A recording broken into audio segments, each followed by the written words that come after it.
બજારમાં મજબૂતી સાથે કામકાજ, નિફ્ટી અત્યારે 24,220 ને પાર, તો નિફ્ટી બેંકમાં પણ 52,000 ને પારનો કારોબાર। આજે મિડ કેપ અને સ્મોલ કેપમાં પણ આવી ખરીદદારી।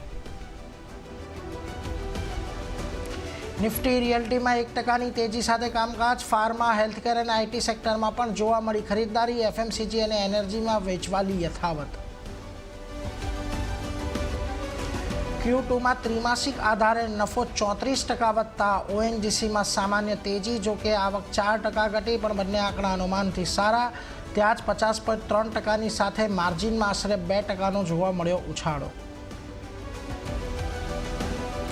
તો અનુમાનની નજીક રહ્યા જ્યુબિલન્ટ ફૂડવર્ક્સના પરિણામ, સ્ટોકમાં આવી 6%થી વધુની તેજી। બ્રિટાનિયામાં પણ 1.5%ની પાસેનો ઘટાડો, અનુમાનથી નબળા આંકડા, બન્યો નિફ્ટીનો ટોપ લૂઝર।